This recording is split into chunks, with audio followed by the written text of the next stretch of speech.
कहा जाता है जब सृष्टि की पहली संध्या ढल रही थी तब माँ लक्ष्मी स्वयं कैलाश पहुंची। उनकी आंखों में आंसू थे। उन्होंने महादेव से कहा, हे शंभो, धन तो सबको देता हूँ पर संतान का सुख वह मेरे वश में नहीं। महादेव मुस्कुराए और बोले, लक्ष्मी, यह वरदान किसी देवता का नहीं, मेरी छठी शक्ति का अधिकार है। लक्ष्मी चौंक उठी। छठी शक्ति?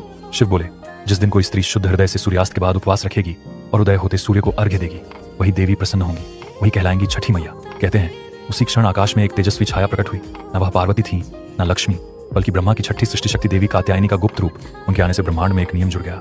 जो माँ अपने बच्चे के जन्म के बाद छठी रात्रि को दीप जलाएगी उसे छठी मैया स्वयं आशीर्वाद देंगी। और इस कथा का सबसे डरावना भाग यहीं से शुरू होता है, क्योंकि कहते हैं छठी की रात हर नवजात के पास एक अदृश्य छाया आती है। वह उसकी तकदीर में एक अक्षर लिखती है जिसे कोई मिटा नहीं सकता। जो दीप जलाना भूल जाए उसके घर में वह छाया स्थायी रूप से बस जाती है। कहा जाता है महादेव ने वह शक्ति इसलिए बनाई क्योंकि मनुष्य के भविष्य पर देवताओं का अधिकार समाप्त करना था। अब भाग्य देवी नहीं लिखती, छठी मैया स्वयं तय करती हैं कौन कितना सुख पाएगा।